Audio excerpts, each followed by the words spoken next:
کبھی سوچا ہے کہ کوئی کرپٹو کرنسی ایسی بھی ہو سکتی ہے جو خود کو مٹانے کے لیے بنائی گئی ہو؟ جی ہاں، آج ہم بات کرنے والے ہیں UNSSED لیو کی۔ یہ ایک ایسی انوکھی کہانی ہے، ایک ایسے ٹوکن کی جس کا مقصد ہی ہے غائب ہو جانا۔ نہیں، یہ کوئی مذاق نہیں ہے۔ دیکھیں، عام طور پر کرپٹو کرنسیز کی کوشش ہوتی ہے کہ وہ ہمیشہ چلتی رہیں، ان کی ویلیو بڑھے، لیکن LEO اس کا تو مقصد ہی الٹا ہے۔ اس کا واحد کام ہے اپنے آپ کو مکمل طور پر ختم کر دینا، اور یہی بات اسے کرپٹو کی دنیا میں آپ کہہ سکتے ہیں کہ بالکل ہی منفرد بناتی۔ اچھا، اب اس کے نام پر آتے ہیں۔ UNSSED لیو سننے میں تھوڑا عجیب لگتا ہے نا؟ دراصل اس کے پیچھے ایک پرانی کہانی ہے۔ یہ ایک لاطینی کہاوت ہے جس کا مطلب بنتا ہے ایک لیکن ایک شیر۔ تو یہ نام خود ہی شروع سے اس کی طاقت اور اس کی انفرادیت کا اشارہ دے رہا ہے۔ تو سوال یہ ہے کہ آخر ایک شیر جتنے طاقتور ٹوکن کی ضرورت پڑی ہی کیوں؟ اس کی کہانی یوں سمجھیں کسی تجربے یا انوویشن سے نہیں شروع ہوتی، نہیں، اس کی شروعات ہوئی ایک بہت بڑے بحران سے، $1 ارب کے بحران سے۔ بات ہے 2019 کی۔ کرپٹو ایکسچینج بٹ فنیکس اور اس کی جو پیرنٹ کمپنی ہے آئی فنیکس، وہ ایک بہت ہی بڑی مصیبت میں پھنس گئیں۔ ایک ایسا مالی بحران سامنے آ کھڑا ہوا جو پورے کے پورے پلیٹ فارم کو ڈبو سکتا تھا۔ تو یہ بحران پیدا کیسے ہوا؟ ہوا کچھ یوں کہ سب سے پہلے تو ان کے ایک پیمنٹ پروسیسر کے فنڈز حکومت نے منجمد کر دیے۔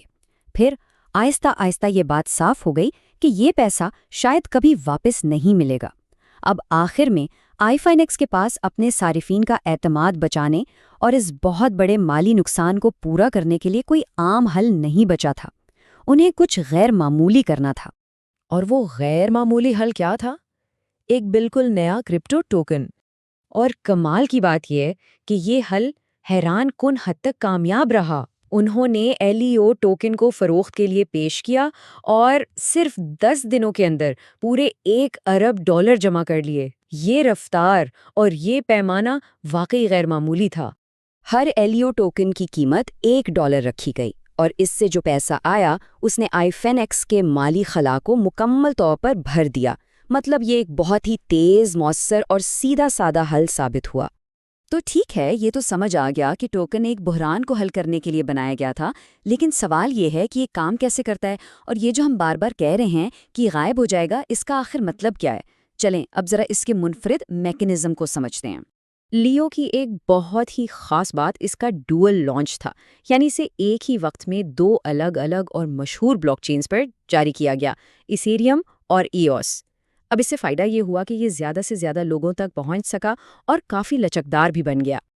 دیکھیں، یہ صرف پیسہ اکٹھا کرنے والا کوئی عام سا ٹوکن نہیں ہے۔ LEO ہولڈرز کو اصلی فائدے بھی ملتے ہیں، جیسے ٹریڈنگ فیس کم ہو جاتی ہے اور بھی کئی طرح کی رعایتیں ملتی ہیں۔ سیدھی سی بات ہے، اگر کوئی آئی فینیکس کے پلیٹ فارمز استعمال کرتا ہے تو LEO رکھنے سے سیدھا سیدھا اس کے پیسوں کی بچت ہوتی ہے۔ اور یہاں آئی فینیکس کا یہ بیان ٹوکن کے آخری مقصد کو بالکل صاف کر دیتا ہے۔ وہ کہتے ہیں کہ برن میکانزم اس وقت تک جاری رہے گا جب تک 100% ٹوکنز واپس نہیں خرید لیے جاتے۔ مطلب یہ کوئی وقتی پلان نہیں تھا، بلکہ ایک پکا وعدہ تھا۔ تو لیو کے غائب ہونے کا یہ جو پورا عمل ہے، اسے کہتے ہیں ٹوکن برن۔ اب یہ ہوتا کیسے ہے؟ بہت آسان ہے۔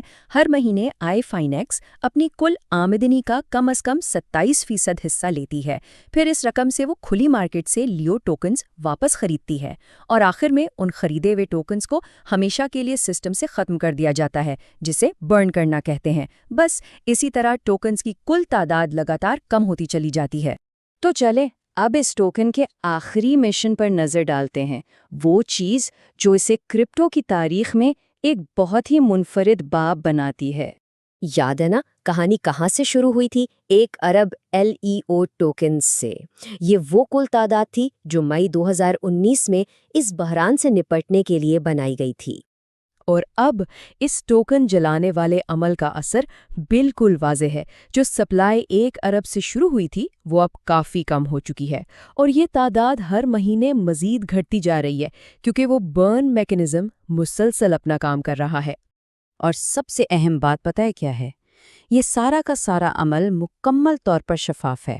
ایک پبلک ڈیش بورڈ موجود ہے جہاں کوئی بھی جا کر دیکھ سکتا ہے کہ اب تک کتنے ٹوکن جلائے جا چکے ہیں۔ یہ اس بات کا کھلا ثبوت ہے کہ آئی فینکس اپنے وعدے پر قائم ہے۔